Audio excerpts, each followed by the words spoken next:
नमस्कार, मैं हूं श्रेया उपाध्याय और आप देख रहे हैं ग्लोबल मीडिया अपडेट। फ़िलहाल मैं मौजूद हूं राजधानी रांची के हरमू मैदान में और यहां पंच मंदिर समिति के द्वारा यहां दुर्गा पूजा पंडाल का आयोजन किया जा रहा है। मैं बता दूं कि हर वर्ष इस समिति के द्वारा इसी जगह पर पूजा पंडाल का आयोजन किया जाता है। यहां में आप देख सकते हैं किस तरह से इस पंडाल की जो हम कह सकते हैं 90% जो काम है इस पंडाल का वो कंप्लीट हो चुका है। और मैं बता दूँ कि इस वर्ष यहाँ जो पंडाल बनने वाला है वो गुजरात के स्वामी नारायण मंदिर के थीम पर बेस्ड होगा। उस मंदिर की झलकी यहाँ झांकी हमें यहाँ इस पंडाल के द्वारा देखने को मिलेगी। अगर हम बात करें इस मंदिर के साज सजावट की तो हम कह सकते हैं कि लगभग आधे से ज़्यादा या यूँ कहें 90% जो काम है वो कंप्लीट हो चुका है और अब कुछ और माइन्यूट डिटेलिंग्स या कुछ साज सजावट के जो काम है वो यहाँ पर बाकी रह चुके हैं। हालांकि अगर बात करें तो लगभग जो काम है यहाँ पर कंप्लीट हो चुका है। अगर इस जगह की बात करें तो ये जो जगह है ये अभी बनाई गई है हाल फिलहाल में ही। और इस जगह पर अगर हम इस जगह के सेंटर की बात करें तो यहाँ पे शिवलिंग जो है वहाँ पे माँ गंगा के साथ शिवलिंग विराजमान होंगे। साथ ही साथ इस पूरे जगह को तालाब जैसा बनाया जाएगा, तालाब जैसा दृश्य यहाँ पे हमें देखने को मिलेगा। साथ ही साथ उस तालाब में मछलियाँ भी होंगी लोगों को भक्तों को माँ भवानी के भक्तों को काफ़ी ज़्यादा आकर्षित करेगी। अगर हम इन छोटे छोटे मंदिरों की बात करें तो मैं बता दूं कि ये जो छोटे छोटे मंदिर हैं ये हम सभी जानते हैं कि भगवान शिव के 12 ज्योतिर्लिंग हैं जो कि भारत में ही है। उन्हीं सारी ज्योतिर्लिंग का प्रतिबिंब हमें यहाँ देखने को मिलेगा।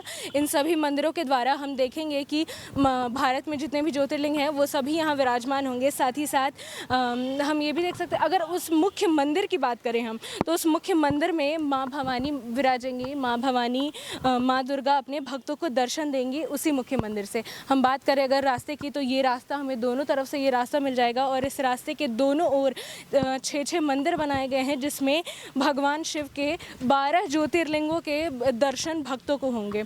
इसी के साथ इस दरवाजे से जो है इस मुख्य दरवाजे से भक्त इस मंदिर के अंदर इस पंडाल के अंदर प्रवेश करेंगे जिससे भक्तों को माँ भवानी के दर्शन होंगे। हमारे साथ मौजूद हैं हरमू पूजा पंडाल के पूजा समिति के कार्यकर्ता जिनका नाम है निशांत सिंह, साथ ही करण कुशवाहा। आइए चलकर उनसे बात करते हैं कि इस वर्ष हरमू पूजा पंडाल जो है वो किस थीम पर बेस्ड है। जी बताइए। ये तो गुजरात का स्वामी नारायण मंदिर बन रहा है और इसमें सबसे मेन खास चीज़ है कि 12 ज्योतिर्लिंग का हम लोग दिए सर।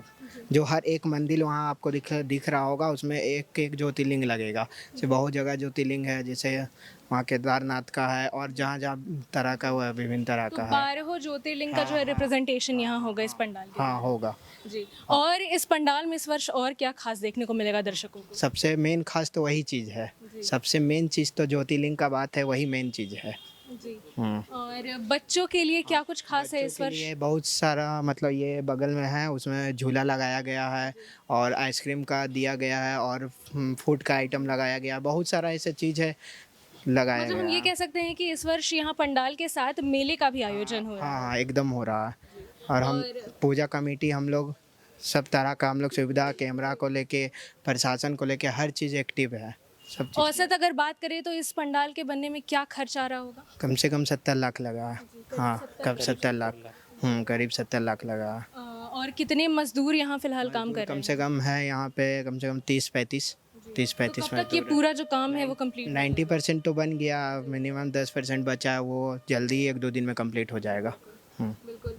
यहाँ के कार्यकर्ताओं का कहना है कि करीब 70 लाख रुपए की लागत से ये जो पंडाल है वो बनाया जा रहा है। साथ ही साथ हमने जाना कि किस तरह से क्या क्या नई चीज़ें इस वर्ष हमें देखने को मिलेगी। साथ ही साथ मेरा सभी श्रद्धालुओं से अनुरोध है कि वो हर वर्ष की तरह इस वर्ष भी हरमू पूजा पंडाल का यहाँ ज़रूर आएँ और साथ ही साथ माँ का आशीर्वाद लें। फिलहाल हम मौजूद हैं हरमू पूजा पंडाल जहाँ बन रहा है उसके ठीक बगल में। और इस ग्राउंड में मैं आपको बता दूं कि हर वर्ष की भांति इस वर्ष भी यहाँ मेले का आयोजन होगा। इस मेले के आयोजन में आप देख सकते हैं किस तरह से झूले जो हैं वो आ गए हैं बच्चों के मनोरंजन के लिए, युवाओं के मनोरंजन के लिए। यहाँ पे काफ़ी ज़्यादा मात्रा में झूले आ चुके हैं और ये कुछ ही दिनों में अब ये झूले फिट हो जाएंगे। साथ ही साथ इस मेले की अगर बात करें तो इस मेले में काफ़ी सारे अलग अलग तरह के व्यंजन लोगों को देखने को मिलेंगे। काफ़ी सारे फूड स्टॉल्स यहाँ लगने वाले हैं। साथ ही साथ साज सजावट की चीज़ें, कई अन्य चीज़ें भी जो हैं लोगों को, हर वर्ग के लोगों को, फिर चाहे वो बच्चे हों, वो बूढ़े हों, वो युवा हों, हर लोगों को लुभाएगी ये चीज़ें। स्पेशली मेले की अगर हम बात करें तो मेले की शान बच्चों से ही होती है, और बच्चों की सबसे पसंदीदा जो चीज़ है मेले में होती है वो है झूले। और हम देख सकते हैं किस तरह से यहाँ कितने प्रकार के झूले आ चुके हैं, और इन सभी झूलों के मद्देनज़र हम ये भी देख सकते हैं कि काफ़ी ज़्यादा अब लोग तैयारी कर रहे हैं कि किस तरह से जल्दी सारा काम खत्म हो, क्योंकि मैं बता दूं कि 15 अक्टूबर से जो है नवरात्रि का आरंभ हो रहा है, और इसी बीच पंचमी और षष्ठी से जो है सभी पूजा पंडाल राजधानी रांची में लगभग सभी पूजा पंडालों के पट खुल जाते हैं। इसके साथ मेले की भी शुरुआत हो जाएगी, जिस दिन से दर्शकों के लिए, जिस दिन से भक्तों के लिए पूजा पंडाल शुरू होगा, उसी दिन से मेले में भी लोगों की आवाजाही शुरू हो जाएगी। हमने देखा इस वर्ष राजधानी रांची के हरमू मैदान में किस तरह से पंडाल का आयोजन हो रहा है।